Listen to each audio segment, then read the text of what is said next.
All right, welcome back to a totally different situation, totally switching gears here. I have with me our good friend Lewis. Lewis is going to be emceeing a bit tonight. Oh, now, of course, the pictures don't want to work. This always happens. Lewis, how are you? I'm very well, thank you, yeah. Thank you for joining me tonight as our MC of the evening, much like the Ubi stream, if you heard the Ubi stream. So I'm going to get the avatars up. So we have a guest. Tell us about our guest. Guest, if you would like to introduce yourself, feel free. Hey, I'm Alex. I converted to Orthodoxy about a year ago. I began catechism about a year ago from the Uniate after a year and a half, 2 years in that. And that was a very involved experience. Like, it was all over the country, going to the different Uniate jurisdictions. So I have a lot of experience with how it's lived, how that that section of Catholicism actually played out, rather than like how it's said in the books, because that's rarely how it's actually done. Right. So everybody, I'm sure, has seen the whole thing going around for a while with the Flanders and Marshall stream, where Mr. Flanders left Orthodoxy for Roman Catholicism, and so we thought we might find a individual who had left the world of the Uniates for Orthodoxy. So kind of a rejoinder to that. And we're going to be talking about the issues and problems within the world of Uniatism, we would say, in our view, schizophrenic world of Uniatism. So thank you for joining me, and let's get into some of these issues. So where do you want to start, Lewis? So we're going to start with an introduction of Alex, who he is, some of his experiences in Uniatism, and then we're going to move into kind of a brief history of Uniatism, some of the problems there, the state of Uniatism today, and then talk about the theological issues towards the end. That's a general overview. So first of all, as Alex said, he has a lot of experience in the world of Uniatism, so he knows what he's talking about. So could you tell us, Alex, a little bit about TCR? What a lot of people won't know what the acronym is, but what is TCR? What was your involvement in that? So how did your journey into Uniatism start, and how was that involved? Yeah, so TCR, full name was the Counter Revolution. Braden and I started that in around 2016 when we converted to Catholicism from Protestantism, which is what we were raised in. And that was mostly a Latin Catholic political organization. We had very little knowledge of Orthodoxy at the time, and we were taken in by a conservative Roman Catholic parish. So we had sort of a friendly relationship with the Orthodox. There were a few periods where we had people in the officer corps saying we shouldn't have Orthodox officers and all that. That was always a debate. But about halfway into that year, about a year later, he and we started getting into the more Orthodox stuff. Exposure to ROCOR was the main driving force behind that. And in 2018, like early 2018, we went to a monastery in Wisconsin, and it's Holy Resurrection. That's sort of like a main Uniate monastery in the U.S., to my understanding. And after that, we decided this is the direction we want to go in, and that meant that TCR had to sort of have an identity change, and not everyone was very happy with that. There was a lot of like talk that our plan, like basically from that point forward, up until TCR disbanded, was to convert everyone in TCR to Orthodoxy and like jump ship. We decided to convert to Orthodoxy well after Braden had dropped out. So the experience with that was trying to juggle like Uniatism and the prevailing like trad Latin world, and that doesn't really happen. So tell us, hold on though. So we're getting ahead of our audience. Maybe what exactly is Uniatism and Melkites and all that? Just a brief kind of overview of this, so people know. Yeah, sure. Yeah, so Uniates are a parallel jurisdiction to Orthodox jurisdictions that operate according to Byzantine Rite, and to a large extent try and use Orthodox theology while being in communion with Rome. In short, like what most of them will say is that they're Orthodox in communion with Rome. That's the tagline. Mm-hmm. Excellent. Yes. So, and maybe real brief before we get into that, were you raised Roman Catholic, or did you convert from, do you mind talking about your journey, or do you want to just go into Uniatism? No, yeah, I can do my journey. Yeah, my dad was raised Catholic, and my mother was raised Baptist, and naturally that meant that we were raised Episcopalian. And then I started getting serious about religion around when I was 16 or so. I started trying to take it seriously, at least. And so my priest or rector at the Episcopal church I grew up in, he invited me to our diocese conference, and I thought, all right, cool, I'm gonna hear like actual theology, I'm gonna hear like something enlightening at least. And well, I was wrong about that. It was just self-flagellation to feel better about themselves. So I left the first day of that and decided, everyone had told me Orthodoxy is an ethnic cult. You can't really join it. If you go to a Russian parish, they're going to be like, oh, why are you here? You're not Russian. So right. I ended up becoming Catholic because that seemed like the most logical conclusion. You wanted something where people actually knew what they were talking about. And in my mind, if you knew anything, you knew what you were talking about. So I ended up becoming Catholic from that. And I got really, really into it because it was filling a hole that Episcopalianism just couldn't. Right. Yeah. Agree with that. Okay, so Lewis, I do have the images ready. If you do want to bring those in, I've got them sort of in the order that you listed. So where do you want to take us next? Can you hear me? Yeah. So I wanted to just ask Alex to flesh out a little bit more of his personal experience with Uniatism in terms of the kind of the toxic relationship between the tradition, trad like Latins and Uniates, and how what it's like being a Uniate, in terms of your status, and also a little bit about if he experienced any kind of cognitive dissonance or schizophrenia, as you mentioned earlier. Oh yeah. So if you're Byzantine Catholic Uniate, they don't like being called Uniates. To say we're Byzantine Catholics, Orthodox, and communion with Rome. They're Uniates. The relationship with Latin Catholics, especially Trad Latins, is basically you're their pet. Trad Latins kind of enjoy you because the Byzantine Rite didn't get the Vatican II treatment that the Latin Mass did. So they like that there's that traditional element that's facing away from the people, all that. But at the same time, you're implicitly viewed as lesser because you're not using Latin theology. You're not using Thomas Aquinas, or if you are, it's very little. So you're basically their pet, or their token. Mm-hmm. It's not a relationship of equals whatsoever. And what was your experience with? Do you want to talk about certain priests you've encountered in this world, or? Yeah. So for the most part, Uniate priests come from either their family were in it or they were Latin Catholic. But my experience, this is the only one I really want to name drop, is with Ilarion Hagee, who was originally at a Holy Cross Hermitage in West Virginia. And the reason I bring him up is because he has a very silent following on Facebook, Trad Cats.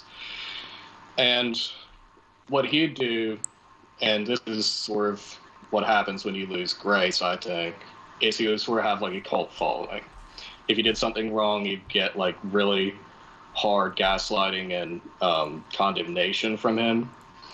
And at the same time, he'd play people against each other. Okay, if you're having an argument, he'll take your side when you message him about it, but he'll take the other guy's side at the same time. When you confront him, he'll say, well, I don't know, you guys just need to work it out yourselves. And so he was one of the main reasons that we stayed Catholic for so long, is that we thought, well, he's so knowledgeable, right? And when Catholic priests are traditional, a lot of Catholics think, well, they're very knowledgeable, they know better than me, and that's not the worst mindset to have, but it is when you're wrong. Yeah, right. So we stayed Catholic for a while because of him, and eventually we realized he left his monastery because he wasn't getting enough attention, basically, and out of vainglory, more or less. So we figured that out, and then he came down hard on my friend Braden and his fiance, to the point of letting people spread rumors. I think he was spreading rumors himself that she was pregnant, which is absolutely baseless. So, that's why that is to say that's why it's important not to pretend you're a priest. You're not Orthodox, not a priest anymore. Even by Latin standards, he isn't really anymore. He's not under a bishop, and he doesn't have permission to serve. But that's something to look out for with Uniates, especially with him, because it is a very small thing. It's a very niche thing. And so you get one guide that becomes this basically guru figure instead of a spiritual father. Interesting. So without further ado, we should move on into the history, perhaps, of the Uniates, politics surrounding it. I don't know much about it. Maybe you could elucidate that for us a bit, Alex, and perhaps talk about the figure of Josaphat as well. Of course. So, to my understanding, it was basically always political. It was imposed on the Orthodox by Poland, and I think it was 8 out of the 10 bishops of Ukraine at the time went with the Union, the remaining 2 didn't. And what happened with that is Orthodoxy ended up being outlawed after Brest, because in the Poles' mind, it doesn't exist anymore. So with the Polish-Lithuanian Commonwealth's state support, the Uniates were able to convert people basically at the point of a sword. There's accounts of Josaphat, who's the main Uniate saint, especially in the Ukrainian church, having people burned, having people drowned, having people killed, burning down tent churches after he seized the regular churches, with the people inside. So this is, not exactly saintly behavior, especially in the modern Catholic party line. The Orthodox are a sister church. We're an imperfect communion. Therefore, burn them down. Yeah, 600 years ago, we were going to kill you, burn you alive, And that was extreme even for the time when Russia took over that area again. I mean, the Galicians didn't have the best time, but it was certainly nothing compared to what the Poles were doing and endorsing. But, yeah, even the Chancellor of Lithuania at the time, Chancellor Leo, I can't pronounce his last name because it's Lithuanian. Yeah, he sent a letter to him basically saying, "You're more trouble than you're worth." And it would have been easier just to tolerate the Orthodox and to have you around. Because, of course, the Cossacks were causing trouble and everything. But what's interesting is that the Uniates sort of skirt around that. They skirt around that Orthodox would have their churches and their cemeteries seized and given over to usurers. And if you want to have a Christian burial, you had to pay to have yourself buried there. They'll ignore that and talk about how, Josaphat was killed because the Orthodox were afraid of unity, because they were afraid of Latinization. If they just listened to Josaphat, they wouldn't be Latinized. Well, they were certainly afraid, and they were afraid of being killed by his thugs. It wasn't fear of Latinization. So they skirted over that and know he was killed by a mob in a craze, a victim of mob mentality. These were people who probably had their families terrorized or killed by him. And what else are you going to do when you're under a tyrant who's trying to rip away your faith and trying to, literally steal your soul? That was what the Orthodox called him, was a soul stealer back then. He's an awful man. After we learned about him, from any source that wasn't Roman Catholic, we were just completely appalled. There's no way this guy's an actual saint.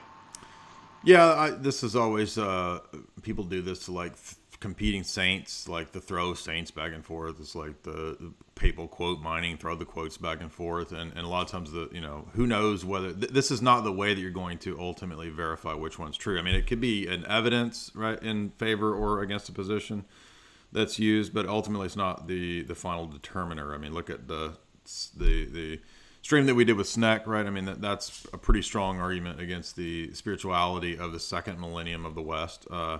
But to be fair, is it the ultimate final proof? No. But so we have to understand the operations of these people within the context of our worldview. So, all right. So now we see that a lot of this was political. I know that if you read the histories of the Uniates and these different union things that were proposed, most of the time it was just about, like, we will give you these, we'll build you these buildings, we'll build you some schools. You can do whatever you want, just acknowledge the Pope. Like, don't even worry about the theology. We're just going to build you the school, but you have to accept the Pope. Hello? Oh yeah. Oh yeah. Is that pretty much the norm that you would say is when you said it's political, right? Yeah, that was definitely the norm. It would start off with bribery, and then it would become threat. At first it was, we'll give you funding, we'll give you all this, and then it was become Catholic or we won't let you be buried like a Christian. Okay. So now what? Take us to the next stage. Well, a lot of, like Taylor Marshall and Flanders talked about this. They accused us, of having this issue with overlapping jurisdictions and whatnot. So I thought, Alex, maybe you could tell us about the kind of the state of Uniatism in the USA, not just in terms of overlapping jurisdictions, but just in general. Maybe you have some funny stories as well to tell us. Oh yeah. Let me just say, the Uniate jurisdictions in America make the Orthodox jurisdictions look like nothing. There's the Romanians, and not Antiochians, the Melkites, Ukrainians, Ruthenians, who aren't Melkites, or not Ukrainians, and there's about 8 others in America. And the way it ends up happening is that the Ruthenians, the Melkites, and the Ukrainians are basically able to do liturgy according to the tradition that they're ripping off. And the Romanians, sometimes it'll actually be Romanian, but what happens a lot of the time is that you have like these Russian Greek Catholic Church, the Bulgarian Greek Catholic Church, all these different Uniate churches, because there has to be one set up for every Orthodox local church. I think the only exception is Georgia, just because there's like no way of getting them to become Uniates that they've come up with yet. So, and they don't really do a lot to much more insular than So to be clear to the audience, what we're talking about here, for those that don't know, is that sometimes the objection is made against our view that, well, you have a bunch of different jurisdictions in America, and therefore Orthodoxy doesn't have unity, and therefore it's false. This is a common, stupid objection that is made. It's really based on ignorance. And it's a problem that, as is being pointed out here, afflicts the Roman Catholic world as well. So it's kind of ludicrous. Go ahead. Oh, yeah. It affects Roman Catholic Church at least as bad as the Orthodox Church, especially because I've known Uniates who won't go to another jurisdiction, especially the Ruthenians. Like if you're Melkite, I know a lot of Melkites who wouldn't go to a Ruthenian Catholic Church because it was too Latin, and that really corresponds to it's too Catholic. I thought it was one faith here. This doesn't make any sense. I thought this is one faith, right? And that's what the Pope's going to guarantee, one faith. I mean, this is silly. Come on. There's some interesting stuff. I remember we were talking about, Alex, was about how there's like kind of what was it? Braden was talking about how he wanted to serve at some place, and then he was told not to do certain things, or.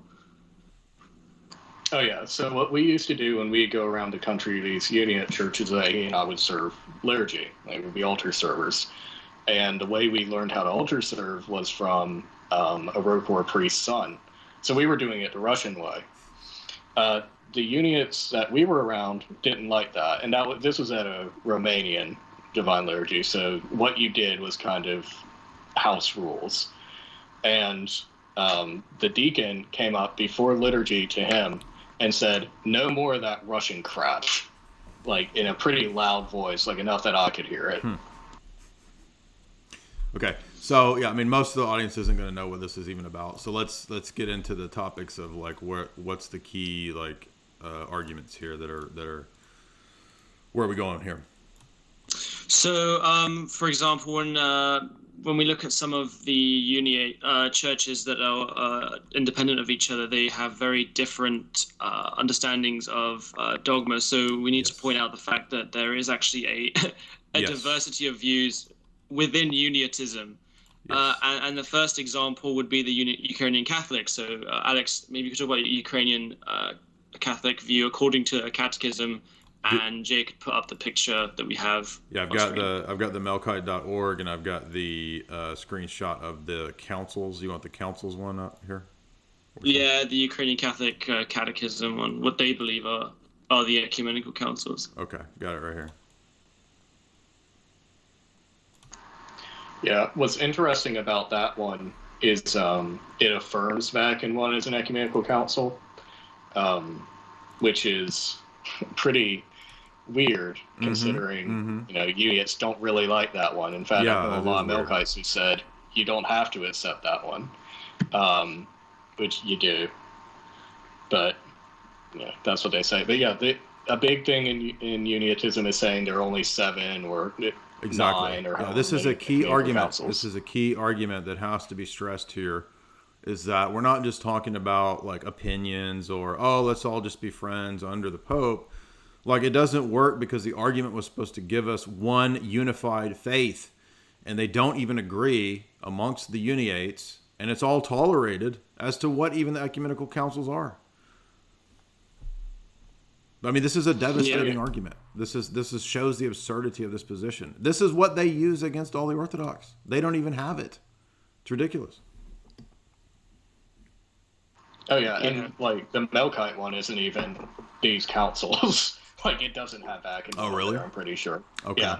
So even I think they removed that from their own website, but I took the screenshots from an ex-Melkite. So this has been removed. Yeah, we had. I remember we were having a hard time tracking it down. It is real though. We have tracked it down in Wayback Machine, but you can see here.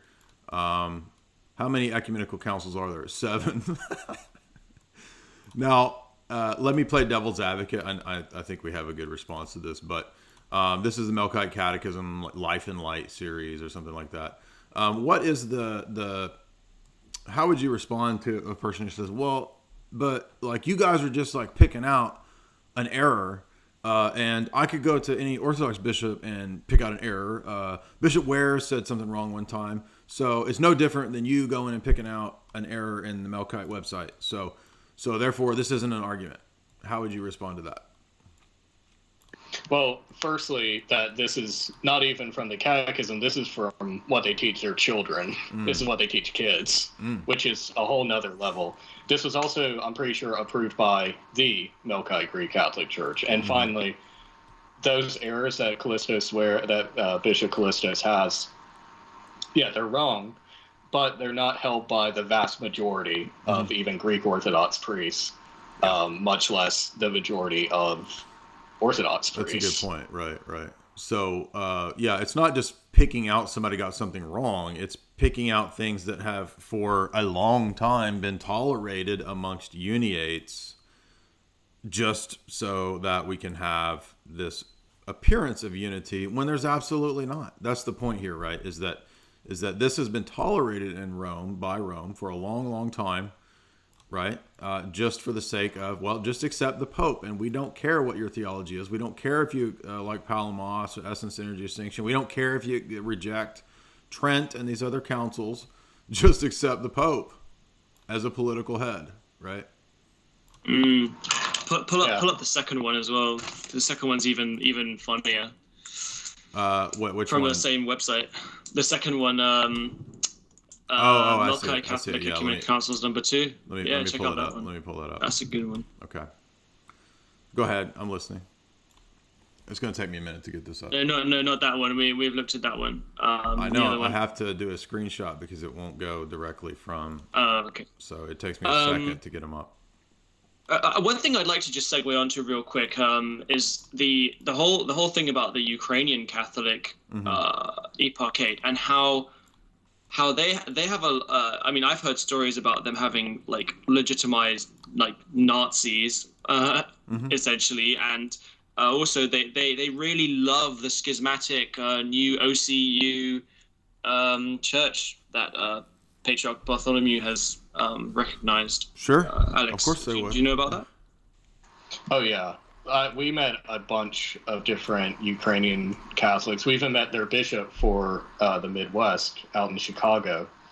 And it is definitely the party line to be a big OCU fan. Mm-hmm. And it's for the reasons that everyone would think. It's because they think the OCU is going to unite with the UGCC, and that's going to bring Ukraine back into Rome. Or at the very least, that the idea that the Patriarch of Constantinople has this jurisdictional power is closer to being Roman Catholic, so communion will be easier. And yeah, the Ukrainian Catholics, there's a big difference in terms of their political demeanor in the old country and in the U.S. I've talked to people from Serbia, from Ukraine, from Russia, and when I say, oh yeah, it's funny because in America, they're sort of viewed as like these sort of wacky liberals, and they say, that's funny. When I go to Galicia, I'm horrified when I walk by them because they're normally Nazi sympathizers. Mm-hmm. Yeah, this is well known. This is, and this gets into the whole realm of the geopolitical infiltration and the usage of these groups by intelligence agencies, NATO, and that stuff, which is covered ad nauseum over at Ortho Christian. I'm not dissing Ortho Christian. Is great. I agree with their analysis, but I've got it up on the screen now. It says, was the Vatican Council an ecumenical council? Why and why not? No, the Vatican Council was not an ecumenical council because there was no participation from the Orthodox. Of course, that is not what is necessary in Roman Catholic dogma for a council to be ecumenical. So this objection in the Melkite Catechism is ridiculous and makes no sense. Yeah, in the Uniate view, and specifically the Melkite Zobbeite view, which is a very pro-Orthodox one, the view is the Orthodox are still part of the church, and they weren't at these councils, and the whole church has to be at these councils in their mind, so they're not ecumenical. No, the church, Vatican I is very clear that the church does not have to be at the council, and Vatican I is very clear that an ecumenical council is whatever the Pope decides. And so, therefore, to be in union with the Pope, you have to accept Vatican I. This is not rocket science, right? Oh, yeah. And yet they're allowed to have this view of rejecting numerous ecumenical councils. It's ridiculous. This is a nonsense position. Yeah. And it gets even more kind of complex as well, because there's, even within the Uniates, there's these it's like a gradient. You have the hard Zogby. So Zogby was an archbishop of the Melkite Church who was very kind of taking strict Orthodox position, and just in communion with Rome, but everything else Orthodox. Mm-hmm. But then you have a gradient all the way over to the side of the Latinizers and groups such as the Society of Josaphat. Mm-hmm. Alec could tell us about that a little bit about that. Oh yeah, and this goes into the hard divides within Uniatism. For all their talk of unity, it's very, very factionalized between Zobbyites and Latinizers. And these are generally Zobbyites. There's people who converted generally from the Latin Rite. I've known way more people who just became Byzantine Catholic from the Latin Rite, being fed up with the Novus Ordo Vatican II nonsense, than I have Orthodox who became Uniates. And generally they have those people. And then there's also Society of Josaphat, which are mostly converts from Orthodoxy, in my experience, who read up on Catholicism and figured, I just want to keep my iconostas. And that's basically all they have. Everything the Society of St. Josaphat has is essentially the same that you'd find at a SSPX parish. Right. Which is ironic because the Uniates always talk about Josaphat was super against Latinization. He wouldn't even go near the Carmelites because he was so afraid of Latinization. And yet, the order named after him that has him as their patron and all that is well known as more Latinized than the Ruthenians. Yeah. Exactly. Now, a lot of apologists for the Roman Church might say, yeah, but you see, Zogbyitism is a minority position. How true is that, Alex? Because I've heard that, in the majority of Uniate churches, you can't really criticize the Orthodox for much. Yeah, it's absolutely not a minority position. the vast majority of Uniates are at least somewhat Zombeites, like moderate Zombeites, maybe. When I say moderate, all I mean is they accept Immaculate Conception. That's what I mean by moderate. You can't criticize the Orthodox hardline in the average Uniate parish. The most you can do is you can criticize the Moscow Patriarchate for the Soviet era and for having friendly relations with the state now. But that's as far as you can go. That and saying they need a pope, but that's it. Like you can't really do polemics against the Orthodox in a Uniate parish because it's more or less trying to pretend either you still are Orthodox, but more often than not, it's you pretending you're Orthodox so you don't lose your Catholic friends. Yeah. Mm. Yeah. Do you want to add anything to that, Jay? Because I'd like to say a bit more about Zogbietism. Sure. Go ahead. Yeah, because I have no friends who, went from Orthodoxy to Uniatism. But in your experience, Alex, I get the impression from some I have seen online that do so, they'll move from Orthodoxy to Uniatism, and then they'll kind of go one of two ways. They'll either be like Zogbeites, like hardline Zogbeites, or somewhat, or they'll end up over time becoming like really hard Latinists.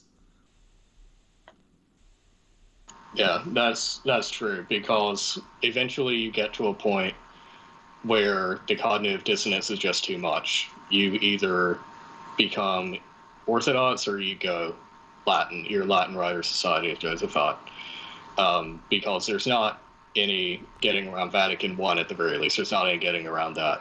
You either accept Vatican I or you don't. There's no exceptions. Like, they can live off this story about Pius the Ninth putting the Melkite Patriarch under his heel and saying, like, you're so rebellious.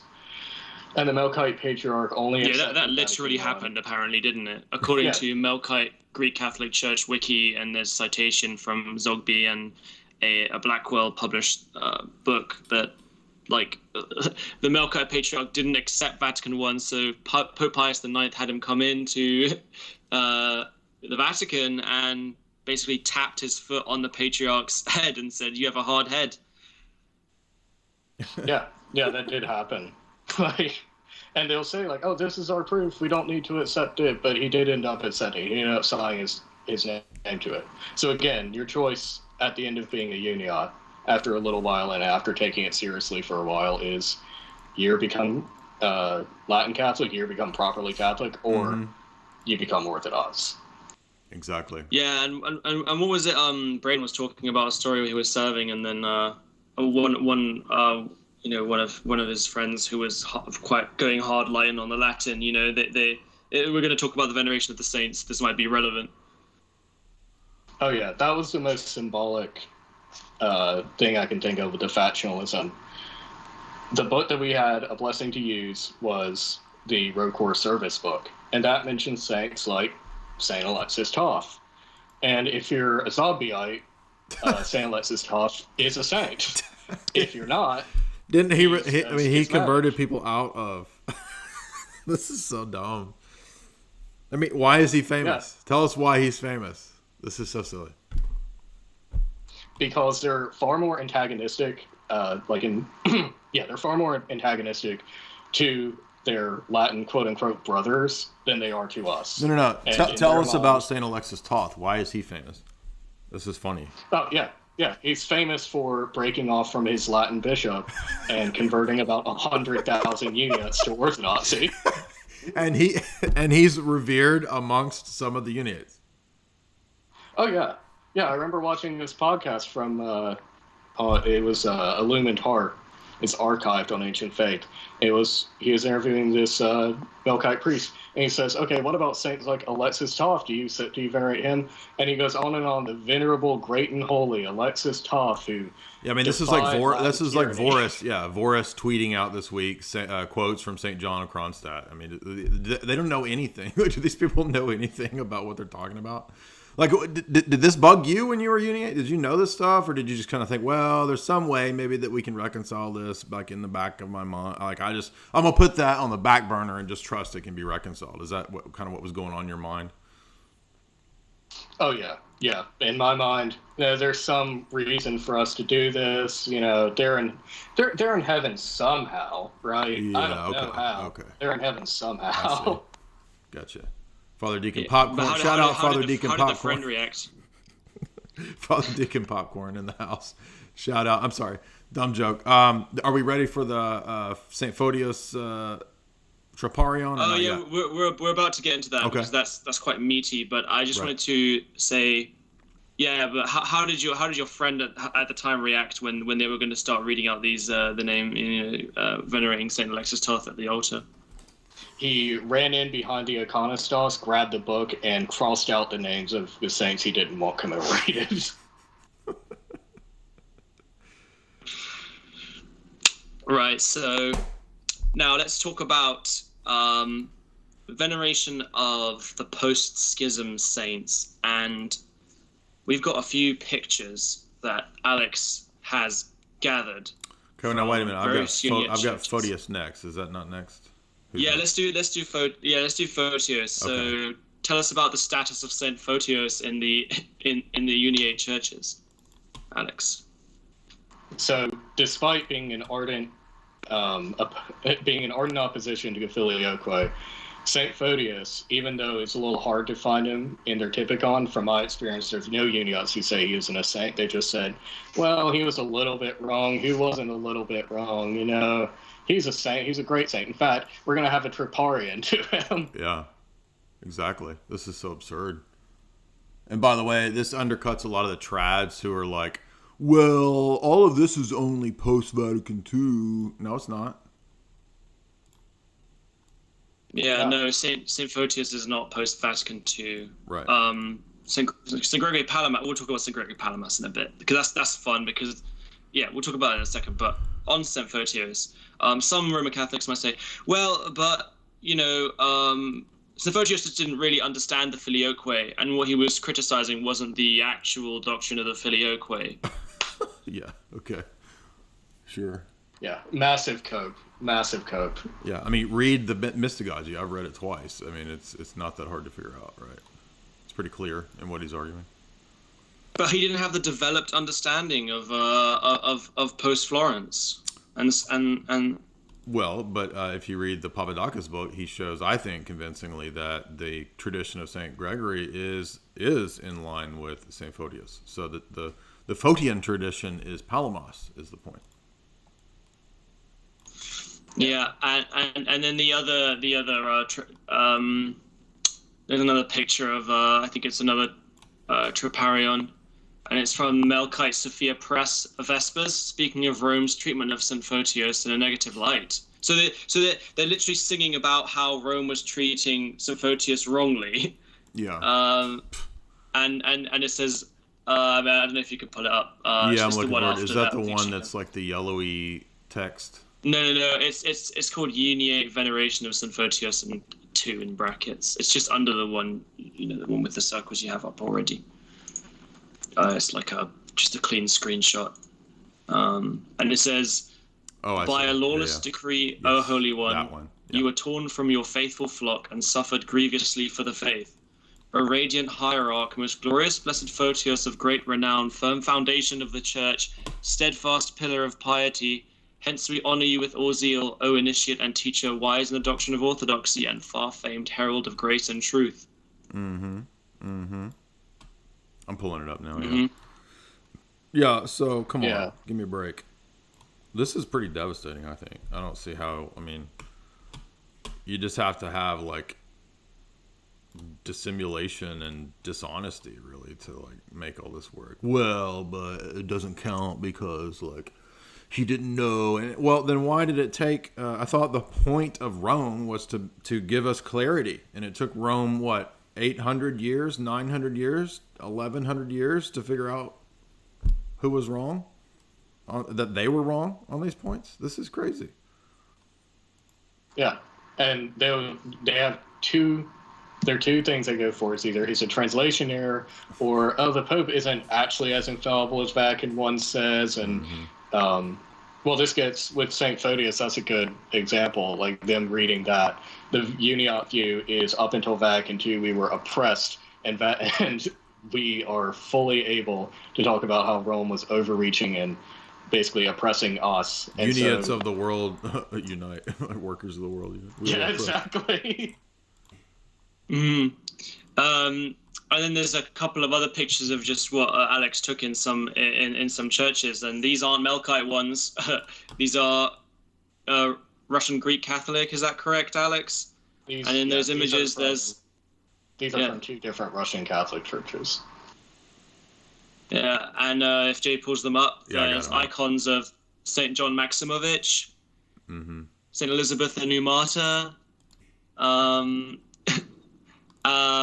then there's one of Saint Ksenia, and there's one there which I didn't know, but I hunted it down and I found out what it was, and it's actually the Synaxis of the Hierarchs of Moscow, which has which has Saint Tikhon, Saint Philaret, all that. So now again, what would you guys say though? Well, you're just picking out examples of. I could go in an Orthodox church. No, you can't. You can't go in an Orthodox church. And the worst thing you could find in an Orthodox church would be like somebody stuck up a image of a Sacred Heart, which shouldn't be there, right? That has happened in some instances. So I'll give the Catholics the one little bit of, but nobody is seriously liturgically honoring the Sacred Heart unless you're doing it invalidly. Here, the difference is that we have the recognition by the hierarchs, right, of these different jurisdictions within the Uniates. It's just free reign, it seems. Is it not just free, just do whatever you want to do, just accept the Pope? It's like, it's not about the unity of the faith. That's the point here, right? We're not just pointing out people making mistakes. We're pointing out that all of this stuff is allowed and tolerated just so long as you accept the supremacy of the papacy. And that's why the papacy doesn't actually work as a unifying factor. It sounds like it might, maybe, okay, in theory, but really it doesn't. In every instance that we look at of how it's supposed to solve the problems, you just have these groups of people who continue in all their same views and traditions, continue reverencing all the people that we reverence, but affirm the papacy. You can't affirm the papacy without affirming all the councils that the papacy affirms. It doesn't make any sense. Oh, yeah. Yeah, and like this has been going on since all the unions. This is a good point, right? Yes, because they'll say, "Oh, it's about Vatican II. This is after Vatican II." No, it's not. It's been going on the whole time.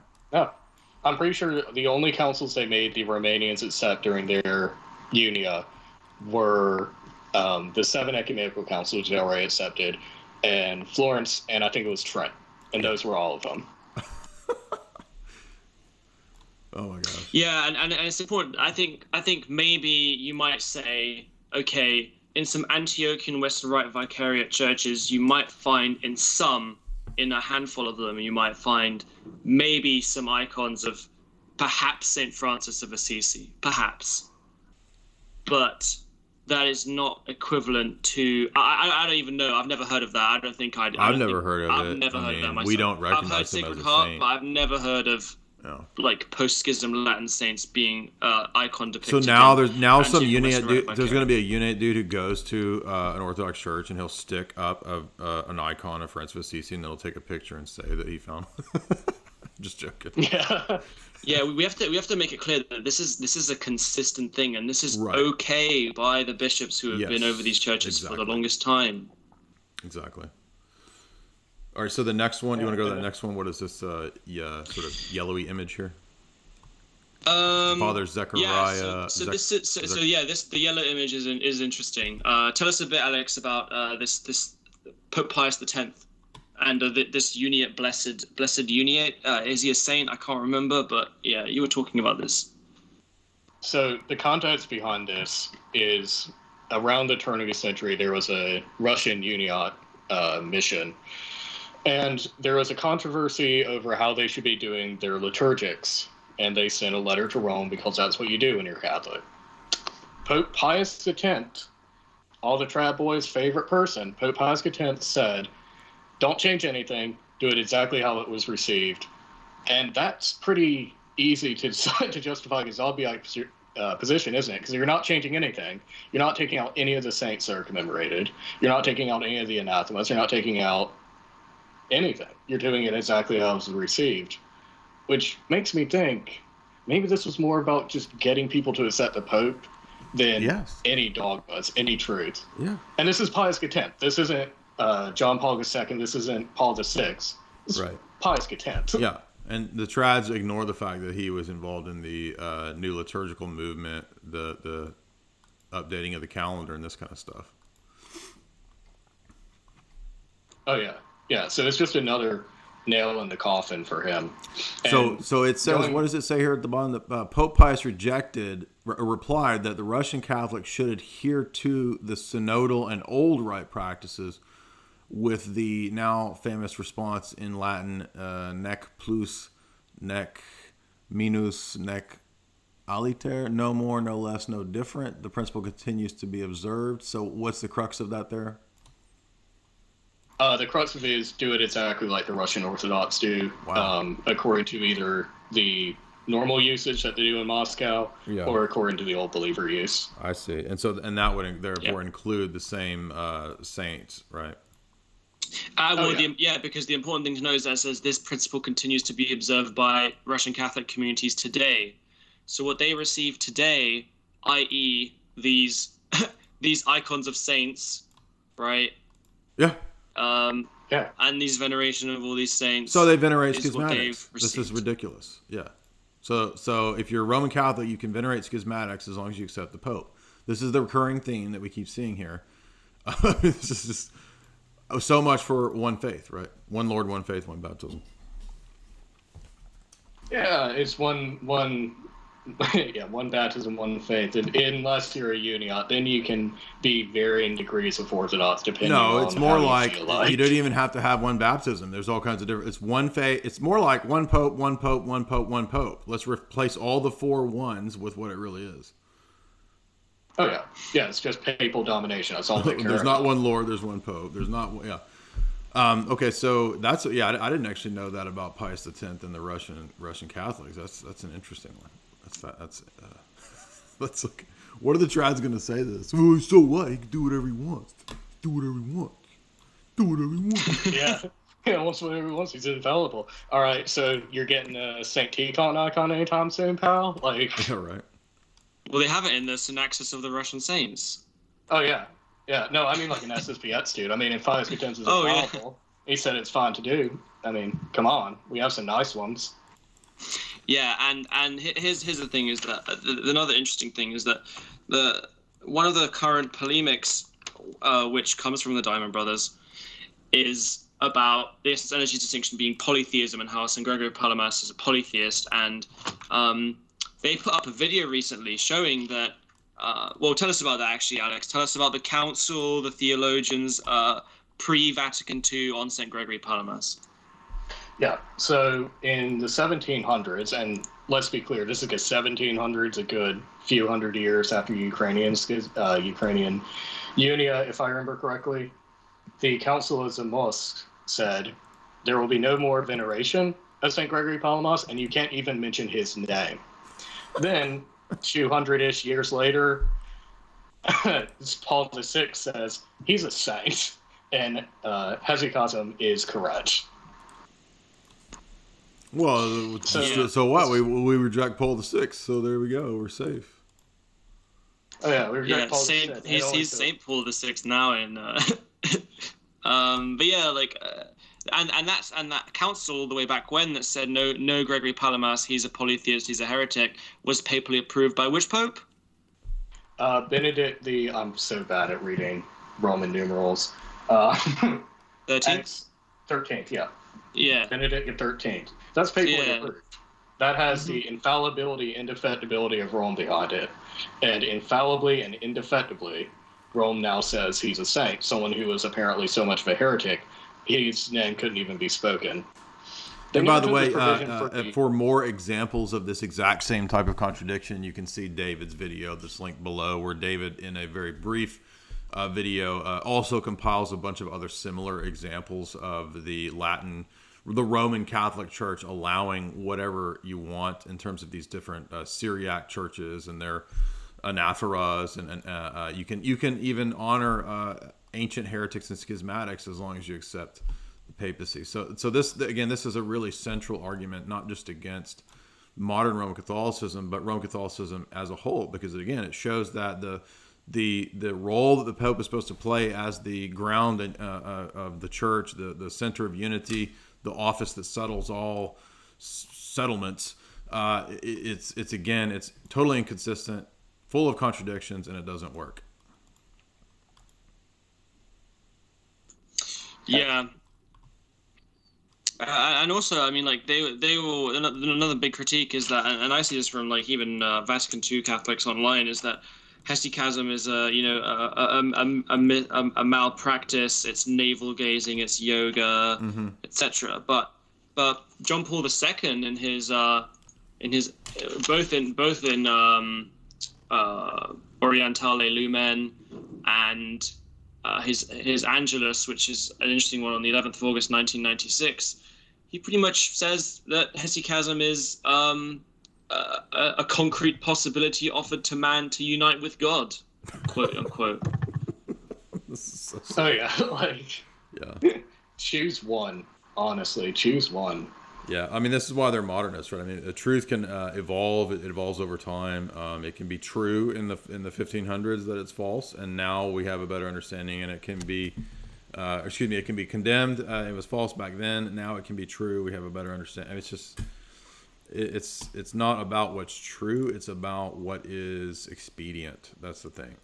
So, by the way, if all of that's true, then a lot of trads, people say, well, maybe sedevacantists are right. This seems to be a problem for the papacy. Maybe if you would like a full refutation of the sedevacantist thesis from the work of John Petrello, you can see my link there in the chat. You'll find the link to my sedevacantism critique. So there's the full critique of that. If you're the trad who's thinking, well, maybe the way out of this is to just accept the Seda thesis.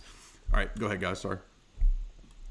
Yeah, the point is when we point out what according to Roman Catholics Saint John Paul II is saying about hesychasm, and the light of the East, as his encyclical calls it, and Paul VI and the Vatican II view, which opened a legitimate line of argument, which is rooted in Vatican II and the recent changes. That veneration of Gregory Palamas is fine. His theology is totally reconcilable to Rome, and his hesychia is perfectly a legitimate way to God. Whereas prior popes and theologians had been very clear that it was heretical, it was polytheism, and this was magisterial. Yeah. Let's respond to that. So we have a trad in the chat who's saying, the typical copes, oh, well, the Pope nobody ever said he can't be wrong or that he can do whatever he wants. These are magisterial statements. These are things that you'll find dogmatically defined in Denzinger, for example, that you have to accept all of the Roman Catholic dogmas, all of the Roman Catholic councils.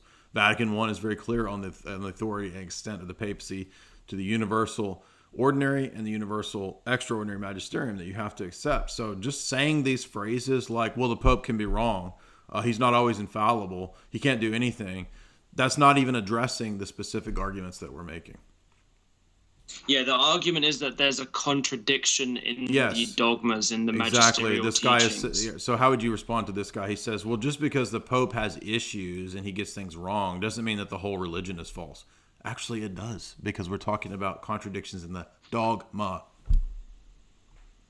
Right. Yeah, I mean, there's a difference between Pope Francis tweeting out something stupid and John Paul II and Paul VI saying this person who is, again, so much of a heretic you can't even mention him if you're a Uniate, is a saint. And somehow there's a seed of truth in his name literally being banned 200 years earlier. Now he's a saint that we should all pray to. It's ridiculous. And that's magisterial. Again, like, this is something that's set out. These are Angelus prayers and magisterial statements.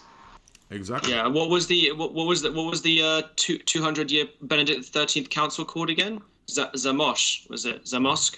Zamość, yeah. That was specifically held and papally approved to deal with things like St. Gregory Palamas' theology. That was the whole point. It was a magisterial thing for the Uniates. So yeah, I mean, the point is that when we bring up these the Vatican II stuff, we're showing the problem in the papacy. So now the choice is then sedevacantism or orthodoxy. But as Jay said, we can't go to sedevacantism because that would also be a denial of the dogmas. That would also be a contradiction, a problem in the dogmas as well. Right. Yeah. Right. To just quickly on that point, if you watch the stream that I linked, the problem with the sedevacantis thesis is that if you look at the way Vatican I describes the essential elements and function of office of the papacy, there's 5 things that are necessary. And so to deny the necessity and elements that the papacy has as an office for almost 100 years, basically, it opens the Pandora's box to not only chaos and essentially sedevacantist groups operating outside of any jurisdiction and all in competing schisms with one another, but actually denies the fundamental office and nature of the papacy itself. And so that's very easy to refute. Vatican I lays down multiple criteria for what are necessary for the office of the papacy according to the Roman Catholic dogma, Pastor Aeternus, right? Which Pastor Aeternus is just two sections of the Vatican I Council. So all you have to do is go to the Vatican I document. It's about 10 pages, and you'll see that the office continues in its all of its elements until the end of the world, till the end of time, till the return of Christ. Right? So there's no 60, 100-year period, 70-year period, 200-year period with Rome defecting. Rome is connected to the office. The office is connected to the occupant of the office. The occupant of the office is connected to the jurisdiction and the congregations, the Roman congregations. The sedevacantis thesis X's out all of those elements and just has it as a invisible church that you unite yourself to through the internet, which is ridiculous. Yeah, it's purely an internet religion, and that's the final cope that I've seen is sedevacantism, right. And eventually, again, it's a similar thing to Uniatism. You become Orthodox, you become an atheist. Right. Yeah, and this point is pretty forcefully made in the most recent Diamond Brothers video. I mean, this is like probably the first. I feel bad mentioning it on stream, but it is worth looking at because it's very clear. It's very clear what is in those documents. Yeah. So again, every time you point this stuff out, they don't care. They just say we don't care about contradictions because at any point in the thing about the Roman Catholic system is that at any point you just say, well, that's not infallible, and then when you want to prove your view against someone else, suddenly it's infallible. You see. Right. Anytime, when Ratzinger writes this thing, that's infallible. We're going to invoke that. Vatican I, that's infallible. This encyclical, that's infallible. And then when the same office of the papacy puts out documents that are dogmatic for the entire church, no, it's not infallible. The Vatican II is just a pastoral council. We don't have to accept it, even though everybody who converts to Roman Catholicism is told that they have to accept Vatican II. Nonsense. Get over it. Yeah, well, let's also even let's say, okay, let's grant, even if we grant that this council and Vatican II and all that aren't like ordinary universal magisterium, which they clearly are, but let's for a moment assume they're not. Vatican I is still very clear that the Pope his decisions are irreformable, and you have to follow his decisions, even in discipline, even just regulative discipline. So you still have to ask the question, well, why did it change? Why did the discipline suddenly change so radically, contradictorily? So, yeah. The Pope can change anything, and it cannot change that the Pope can change anything. And the Pope can even change that the Pope cannot change anything, because the Pope can change anything. Yeah, by the way, that doesn't make sense. Okay, that doesn't work. By the way, but that's essentially what we have. All right, so where are we at next? What do you guys want to go to next? I think we're pretty much dealt with a lot. Is there anything you wanted to flesh out more, Alex? I'm thinking that we've. I mean, I don't want to. Well, it's up to you. Where would you like to go, Alex? Because I've pretty much covered all the points. I have a question for Alex. I have a question. If sure. Did you get a chance to see like the Taylor and Marshall Ned Flanders stream by chance? No, I haven't yet. I haven't yet. I was house sitting last week. In regard to some of the people who do move into Uniatism, we've had a few of these in the last, last 6 months. We've had a couple people. You guys are no good. It's all. We just got to go back to Rome. It's unfathomable to me that anybody after Pachamama and the Amazon Synod and what's actually in that stuff. It's unfathomable to me that anybody would think that that's the direction that like you're gonna have the grass is greener that way. Really? Come on. What's your response to the people who think the grass is greener in Uniatism? It's absolutely not. I mean, all the jurisdictions are in communion with each other. If the Ukrainian crisis is that's what I've always seen you vote on it. It's that this wouldn't happen in Catholicism. This wouldn't happen in Catholicism. Yeah, they just make a seventh or eighth Patriarch of Antioch. They don't have any problem with just throwing jurisdictions over and over and over each other. It's a problem in the New World with Orthodoxy, obviously, but it isn't volatile. Mm-hmm. It's a mess, but it's non-canonical, but it's not volatile. But yeah, it's not greener in Uniatism because there's absolutely no unity of faith there whatsoever. The Ukrainian crisis really illustrates the dedication to the unity of faith. That Moscow is willing to go out of communion with Constantinople over something that does reflect back to ecclesiology. Exactly. Meanwhile, you can have 8 or 10 different beliefs if you're Catholic and 20 if you're a Uniate. So if you want unity, it's still in Orthodoxy. You're just going to have to, tough it out through this crisis. There've always been crises. Right. Yeah. I mean, the crises that we see in the Ukraine are you read the first millennium of the church, you constantly see crises like this. And you even see crises where the Bishop of Rome fell into heresy more than once. Right. I mean, Pope Honorius and the later heresiologies all list Honorius. So that alone, I think, is a pretty strong enough argument that the mindset of the first millennium of the church was not the Vatican I view. You have the Chieti document coming out admitting this, even though they try to save face. I mean, if we're admitting this kind of stuff, then it's time to admit that Vatican I was not correct. If Vatican I is not correct, the whole system falls. This is an all or nothing system, okay? I don't think a lot of the trads don't get this. It's a system, and it all hangs or falls on the whole thing being coherent, and there's no contradictions, right? Ibarra says this, and when we argued, if you could find one contradiction, Jay, if you could find just one contradiction, I'll be glad I'll admit that there's a contradiction and Roman Catholicism's not true. In his super slow mode. Well, when we start giving those, of course, none of those are contradictions because none of those are infallible, right? So infinite cope infinitum. Yeah, I just like to reify Alex's point that the reason why there is currently a rupture in communion in the Orthodox Church is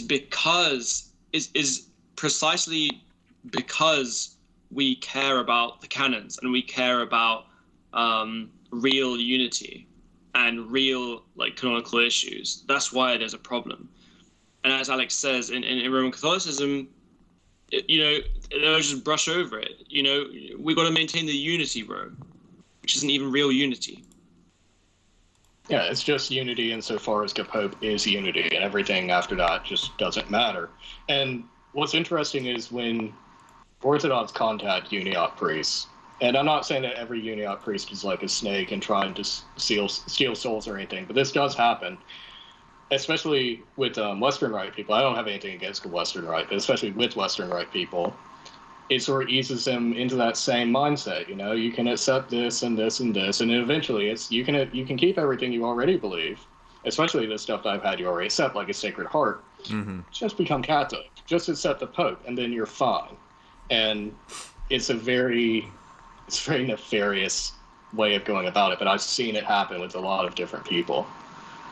Absolutely. All right, so we'll be taking some super chats. We got a few here. Robert Attaway has become a member. Thank you, Robert. Welcome. Glad you felt inclined to join. We are very appreciative of you, Robert. Robert Attaway. Attaway, Robert. Attaway. Alt monarchist. $2. Former Russian Baptist, now Russian Orthodoxist. Interesting. I have heard of Russian Baptist. That's an interesting transition there. So glad to see you are on board, alt monarchist. Nicodemus the Pharisee, $5. Any good research leads? Are there good? I see. Are there good English translations of the Acts of the Union of Brest-Litovsk and the Ruthenian Synod of Zamosk?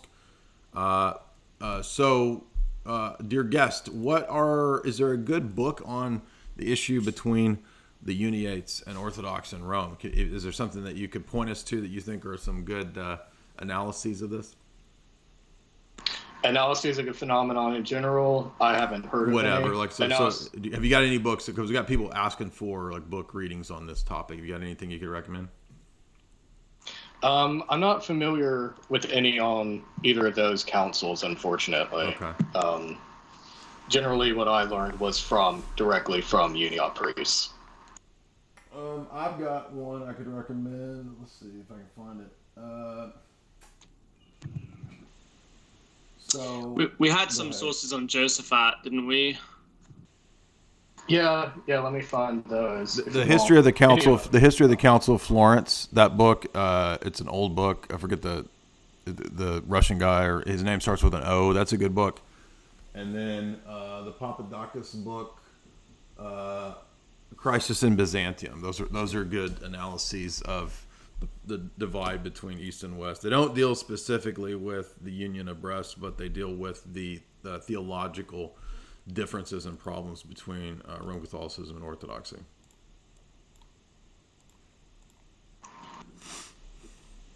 Yeah, as for good sources on Josaphat, one of the main articles that I read when I was becoming Orthodox that got me sort of in an understanding of him was from Orthodox Info, Josaphat the Malevolent, and there's a few sources in that, the Vatican in Russia, Eastern Christendom, and the Russians and their church. And then Callistos Ware in the Orthodox Church talks about the Uniate in Ukraine in his Orthodoxy under Islam section. Okay, thank you. Yeah, we got. Yeah. Go ahead. The Council of Zamość thing. Well, I only found out about like a couple of days ago when the Diamond Brothers put out their video, so that's why we're citing it. I'm not aware of anything myself either on that. There's also the Papadakis book. What is it? The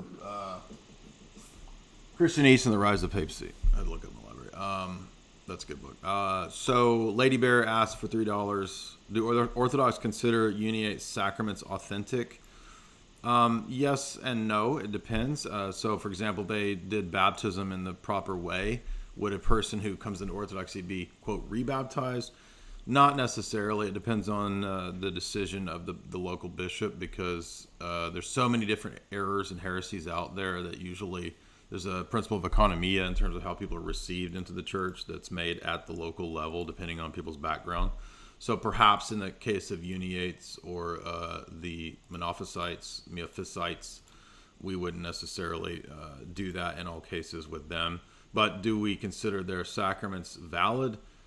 I mean, it just depends. If they were ordained as Orthodox and then moved into Uniatism, it doesn't really matter because they're in schism. So you can say there's perhaps a kind of formal validity there. The form is correct, but if you're in schism or whatever, then there's a sort of we would say that the sacramental grace is blocked by the willful nature of the sin of the schism, if in fact there is a willful sin of schism there. So that's kind of a complex question, but we don't typically grant sacramental grace outside of the Orthodox Church. So do we say that the Roman Catholic Church has the Eucharist? No, typically. DC Customs 2016, $10. I would say typically in the sense that I don't believe it's Orthodox to say.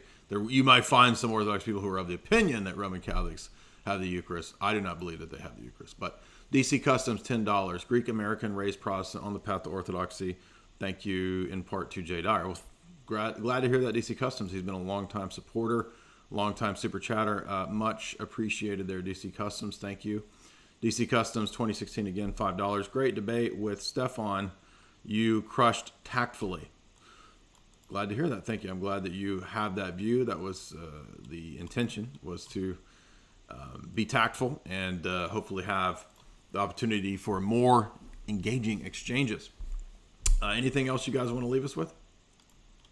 I just wanted to, perhaps Alex could just finish off talking about how does he feel mentally in terms of cognitive dissonance after moving from Uniatism to Orthodoxy, right. And also when you've explained that, what would you say to any Uniates who might be listening? There's no cognitive dissonance now that I'm Orthodox. I'm not trying to justify anything. And if you're in a religion and you do feel like there is cognitive dissonance, you need to talk to your priest or, your spiritual father, or whatever your equivalent is, your confessor if you're Catholic. And if you can't make it out, that's a sign. I wouldn't say it's the sign, but it's a sign you're not really in the right place, because that's not the truth then, if you're having to reconcile two different truths. To the Uniates out there listening to this, there is sort of this belief that the Orthodox are mean or going to be hostile to you. We are in Josephat era Ukraine. When I first went to a Rokor, I first went to Jordanville when I was a Uniate, and they not only did they receive us very graciously, we went on an hour-long walk with a monk there and another visitor and talked at length. There's nothing to worry about. We don't bite. And if you really hate Latinization, if you're really afraid of being Latinized and of the Roman Catholic Church slowly and slowly more defecting, or more rapidly defecting in recent years, come to liturgy a few Sundays. Talk to a priest there. It's not going to hurt you. The worst thing that can happen is you talk to someone who's Orthodox outside of communion with Rome. Yeah, I mean, that's one of the things that I think impressed me, was that for all the problems that are in any church, Orthodoxy is trying, or most of its adherents are trying to be in accord with the canons of the first millennium. And I think that was the most striking practical thing that I saw, was that the churches that I had visited as a Catholic for many years, all of the spectrum of the trad and Novus Ordo world, nobody even knew what the canons of the first millennium even were. So I was looking for the authentic church of the first millennium, right? And so wouldn't it stand to reason that the church of the first millennium would be using the canons of the first millennium? Well, it seems like it. And I think that that's a really powerful argument for Orthodoxy if you're really interested in church history and patristics. So we got one last question here from Metropolitan Ralph Groiper, $5. Isn't there some group in India in communion with Rome that has Nestorius as a saint? Yeah, I think that's mentioned in David's video, or something akin to that in David's video with the anaphora of Adai and Mari. I believe that's in there, and I think he mentions another anaphora. So if you click the description there, you'll see David's video, which covers a lot of the similar topics that we didn't discuss tonight, because we were talking with more of the spectrum of the Byzantine in America, Melkite, Greek in America. There's these other worlds of this as well, this Assyrian Church of the East, right? So there's other questions relating to that are inconsistent. So by no means is this the only example of inconsistency in this regard. Yeah, this is just one portion. Right. This is like one slice of a very multicolored pie. Yes. Yeah. All right. Well, great discussion. Thank you for coming on. We would definitely want to have maybe some future discussions, bring you back, get into more of these issues. I'm sure there'll be some reactions and responses to this video. Thank you. Yeah, thank you for having me. Yeah, man. Thanks. All right. Thank you, Thanks, Lewis, Jay. for helping us out here in MCN, and shout out to everybody in the chat. Thank you guys very much. Thank you for all those super chats, and have a good night.